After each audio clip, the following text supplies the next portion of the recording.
Hello friends, Sandra's വേൾഡിലെ പുതിയൊരു കഥയിലേക്ക് എല്ലാവർക്കും സ്വാഗതം. ഈ ചാനൽ ഇഷ്ടപ്പെട്ടാൽ സബ്സ്ക്രൈബ് ചെയ്യാനും ഈ കഥ ഇഷ്ടമായാൽ ലൈക്ക് ചെയ്യാനും മറക്കല്ലേ. അപ്പോൾ നമുക്ക് നേരെ കഥയിലേക്ക് പോയാലോ. ഞാനിവിടെ പറയാൻ പോകുന്നത് എൻ്റെയും എൻ്റെ കൂട്ടുകാരുടെയും ഞങ്ങളുടെ അമ്മമാരുടെയും കഥയാണ്. ഞാൻ മനു, 20 വയസ്സ്. എൻ്റെ കൂട്ടുകാരനാണ് അരുൺ, ജിജിൻ, ബിജു. ഞങ്ങളുടെ മെയിൻ പരിപാടി വായ്നോക്കലാണ്.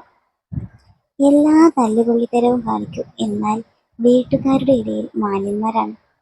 ഞങ്ങൾ കൂട്ടുകാർ കൂടിയാൽ നാട്ടിലെ പെണ്ണുങ്ങളുടെ കഥ പറയാൻ മാത്രമേ ടൈം കാണുകയുള്ളൂ.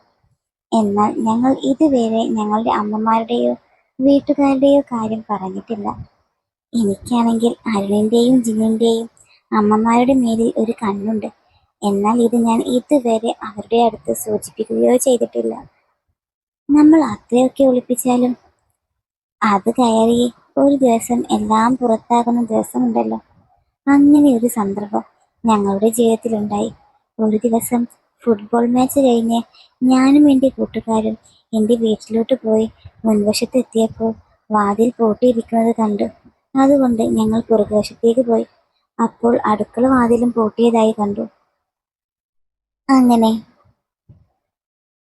എനിക്ക് ദേഷ്യം വന്നു. എന്തെന്നാൽ ഈ അമ്മ ഇത് എവിടെ പോയി കിടക്കുക, ദാഹിച്ചിട്ട് വയ്യ, കുറച്ച് തണുത്ത വെള്ളം എടുക്കണം എന്ന് വെച്ചാൽ മെനക്കേടായല്ലോ എന്ന് മനസ്സിൽ വിചാരിച്ച് ചുറ്റും നോക്കിയപ്പോൾ ഞങ്ങളുടെ റബ്ബർ തോട്ടത്തിൽ ആരോ നിൽക്കുന്നത് കണ്ടു.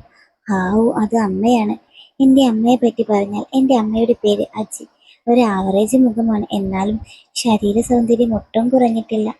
നല്ല ഉരുണ്ട ബോഡിയാണ് അമ്മയുടേത്. അധികം തടിയില്ല, വെയിൽ കൊണ്ട് ടാൻ ആയതുപോലത്തെ നിറമാണ് കയ്യിലും മുഖത്തും. എന്നാൽ വെയിൽ ഏൽക്കാത്ത ഭാഗത്ത് നല്ല പാൽ പോലത്തെ വെളുപ്പും. അമ്മയ്ക്ക് നല്ല മുടിയും നല്ല പിൻഭാഗവും എല്ലാം ഉണ്ട്. അമ്മ വീട്ടിൽ നൈറ്റിയാണ് എടുക്കുന്നത്. പുറത്തു പോകുമ്പോൾ ചുരിദാറാണ് കൂടുതൽ ഉപയോഗിക്കുന്നത്. വല്ല കല്യാണവും വരുമ്പോൾ സാരി എടുക്കും, അതും ബോഡി മുഴുവനും മറച്ച്, വയറിന്റെ ഒരു ഭാഗവും കാണാത്ത രീതി. പിന്നെ കൂടുതലും ഉടുക്കുന്നത് ചുരിദാറാണ്. ഞാനും കൂട്ടുകാരും റബ്ബർ തോട്ടത്തിലേക്ക് പോയി. അവിടെ അമ്മ റബ്ബറിന്റെ വിറക് അടുക്കുകയാണ്. ഞങ്ങൾ അമ്മയോട് അടുക്കുന്തോറും എന്തോ ഒരു അസ്വസ്ഥത എനിക്ക് തോന്നി തുടങ്ങി. കാരണം അമ്മ ഒരു ലോ നെക്ക് നൈറ്റിയാണ് എടുത്തിരുന്നത്. അതാണെങ്കിൽ അമ്മയുടെ കാൽമുട്ടിന് മുകളിൽ വെച്ച് കയറ്റി തട്ടിട്ടുണ്ട്. ഞങ്ങൾ അടുത്തെത്തിയപ്പോൾ അമ്മയുടെ പിൻഭാഗം ഞങ്ങൾക്ക് അഭിമുഖമായി നിൽക്കുകയാണ്. അമ്മ നൈറ്റി പൊക്കി എടുത്തത് കൊണ്ട് ഞങ്ങൾക്കെല്ലാം നല്ല രീതിയിൽ കാണാമായിരുന്നു. അങ്ങനെ ഞാൻ എൻ്റെ കൂട്ടുകാരുടെ മുഖത്തോട്ട് നോക്കിയപ്പോൾ അവരുടെ കണ്ണ് തള്ളി നിൽക്കുന്നത് എനിക്ക് കാണാം. എനിക്കാണെങ്കിൽ ആ സിറ്റുവേഷൻ എങ്ങനെ ഹാൻഡിൽ ചെയ്യണമെന്ന് ഒരു ഒത്തും പിടിയും ഇല്ലാതെ പോയി. ഞാൻ ഉടനെ അമ്മയോട്, അമ്മ വാതിലിൻ്റെ താക്കോൽ എന്തിയെ, എന്താ അത് പൂട്ടിയിട്ടിരിക്കുന്നത്? അമ്മ തിരിഞ്ഞു നിന്ന് ഞങ്ങളെ നോക്കി, എന്നിട്ട് പറഞ്ഞു, ആ വന്നോ, എവിടെ ആയിട്ടെന്നാടാ, ഇത്രയും നേരം ഒരു ഉത്തരവാദിത്വമില്ലാതെ കളി കളി എന്ന് പറഞ്ഞ് നടന്നു. അമ്മ തിരിഞ്ഞ് ഞങ്ങൾക്ക് അഭിമുഖമായിരുന്നു. അമ്മയുടെ മുഖത്തും കഴുത്തിലും വിയർപ്പ് തുള്ളികളുള്ളത് ഒരു പ്രത്യേക ഭംഗി തന്നെയാണ്.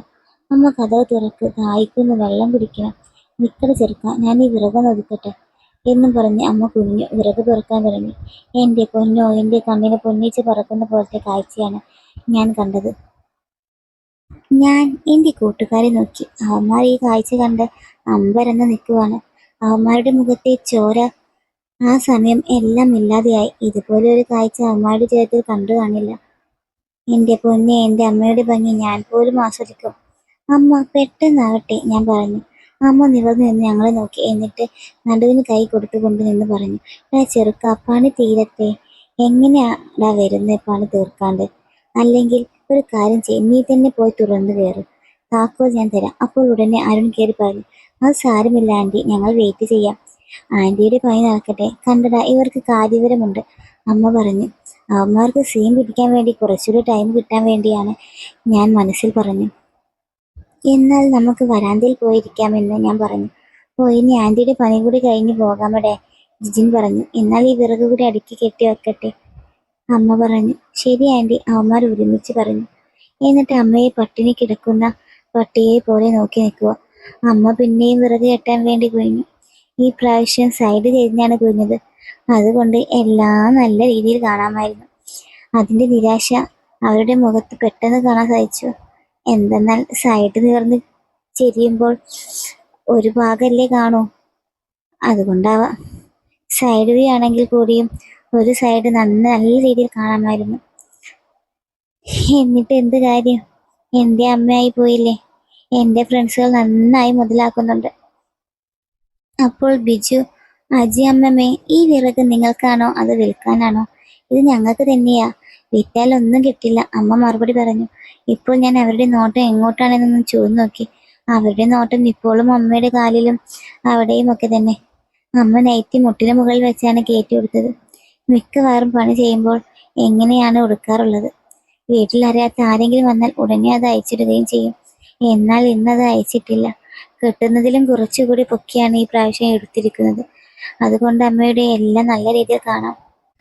അങ്ങനെ കുറച്ചു കഴിഞ്ഞിട്ട് അമ്മ വിറകെല്ലാം ഒതുക്കി നിവർന്നു എന്ന് പറഞ്ഞു. വാടാ പിള്ളാരെ, വാതിൽ തുറന്നു തരാം എന്നും പറഞ്ഞ് വീടിന് നേർക്ക് നടന്നു. ഞങ്ങൾ പുറകിലായിട്ട് നടന്നു. അവന്മാരുടെ നോട്ടമെല്ലാം അമ്മയുടെ ബാക്കിലാണ്. പോകുന്ന വഴി ഒരു ഓലമുടൽ വയൽ കിടക്കുന്നത് മാറ്റിയിടാൻ വേണ്ടി അമ്മ അത് എടുത്തപ്പോൾ ഓലയുടെ അറ്റം അമ്മയുടെ മാക്സിയിൽ ഉടുക്കി. അത് പൊക്കി മാറ്റുന്ന വഴിക്ക് മാക്സിയിൽ ഉടക്കിയ ഭാഗം കൂടി പൊങ്ങിയത് പാവാട സഹിതമാണ്. അതുകൊണ്ട് എല്ലാം ഞങ്ങൾ കണ്ടു. വിശന്നു കിടന്നവന് ബിരിയാണി കിട്ടിയ അവസ്ഥയായി. അവന്മാർക്ക് അവന്മാരുടെ സാധനമെല്ലാം എന്തൊക്കെയോ ആകുന്നുണ്ടാകും. ഇതൊന്നും അറിയാതെ മുമ്പോട്ട് വാതിൽ തുറക്കാനായി നടന്നു നീങ്ങുന്ന അമ്മയുടെ പുറകെ ഞാനും പിന്തുടർന്നു. അമ്മ മുമ്പിലും പുറകെ ഞാൻ, എൻ്റെ പുറകെ അവന്മാർ. എൻ്റെ പുറകിലായി അവന്മാർ എന്തോ പിറുപിറുക്കുന്നതായി എനിക്ക് തോന്നി. ഞാൻ തിരിഞ്ഞു നോക്കി. എന്താടാ എന്ന് ചോദിച്ചു.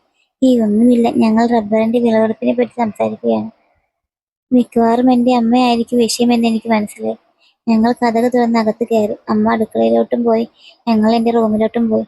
ബിജു, ഡാ മനു, കുറച്ച് തണുത്ത വെള്ളം കൊണ്ടുപോ, ദാഹിച്ചിട്ട് വയ്യ. എൻ്റെ അമ്മയുടെ ചോര മൊത്തം കുടിച്ചിട്ട് നിനക്കൊക്കെ പിന്നെയും ദാഹിക്കുന്നുണ്ടോ?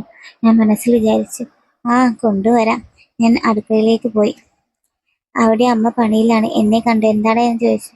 അമ്മ കുറച്ച് വെള്ളം എടുത്തേ. ഡാ, ഞാൻ ടാങ്ക് കലക്കാം. ആ, എന്താ കലക്ക്, നല്ല തണുത്ത വെള്ളം ഒഴിച്ച് കലക്ക് എന്ന് പറഞ്ഞ് ഞാൻ എൻ്റെ മുറിയിലോട്ട് നടന്നു. വാതിൽക്കലെത്തിയപ്പോൾ അകത്ത് നിന്ന് പിന്നെയും അടക്കി പിടിച്ച് സംസാരം കേട്ടു. ഞാൻ അവരെന്താണ് സംസാരിക്കാൻ ശ്രദ്ധിച്ച് ഒളിഞ്ഞൊന്ന് കേൾക്കാൻ ശ്രമിച്ചു. ബിജു അരുണിനോടും ജിജിനോടും കണ്ണിറുക്കിക്കൊണ്ട് ചോദിച്ചു, വല്ലതും കണ്ടോ? അരുണ്, കണ്ട് ഞാനും കണ്ട് എൻ്റെ അളിയാ. ഇതുപോലുള്ളൊരു കാഴ്ച എൻ്റെ ജീവിതത്തിൽ ഞാൻ കണ്ടിട്ടില്ല. ഡാ, എത്ര നാളായി ഒന്ന് കണ്ടിരുന്നെങ്കിൽ എന്ന് ആഗ്രഹിച്ച ഒരു സീനാടാ കുറച്ച് മുന്നേ കണ്ടത്. അപ്പോൾ എനിക്ക് മാത്രമല്ല ആൻറ്റിയെ നോട്ടമല്ലേ? ബിജു പറഞ്ഞു. മോനെ, ഞാൻ ആദ്യമായി ആൻറ്റിയെ നോക്കുന്നത് തന്നെ എൻ്റെ എല്ലാ എനർജിയും കൊണ്ടാണ്. അജി അമ്മാമ്മയുടെ ആ നിൽപ്പ് എൻ്റെ മനസ്സിൽ നിന്നും പോകുന്നില്ല. എന്നാടാ, എന്താ ചെയ്യാ, എനിക്ക് പലവട്ടം തോന്നിയിട്ടുണ്ട് അവളെ ഒന്ന് കയറി പിടിക്കാൻ. അപ്പോൾ നിങ്ങൾ ഇതിനു മുമ്പ് സീൻ വല്ലതും കണ്ടിട്ടുണ്ടോ? ബിജു, ഞാൻ പലപ്പോഴും മനുവിനെ തിരക്കി ഇവിടെ വരും, പ്രത്യേകിച്ച് മനു വീട്ടിലില്ലാത്ത സമയത്ത്. അപ്പോൾ അജി അമ്മാമ്മ ഇതുപോലെ എന്തെങ്കിലും ജോലിയിലായിരിക്കും. ചിലപ്പോൾ നൈറ്റ് പൊക്കി ഉടുത്താൽ കാലുണ്ടെങ്കിൽ കുറച്ച്. പക്ഷെ ഇന്നത്തെ സീന് വേറെ ലെവൽ തന്നെയായിരുന്നു. അന്ന് ആണളിയാ, ഇതുപോലെ ഒരു കാഴ്ച ഞാൻ മുമ്പ് കണ്ടിട്ടില്ല. അജയന്റിയെ കാണുമ്പോൾ ഒക്കെ അറിയാതെ എന്തൊക്കെയോ എന്നിൽ ഉണരും.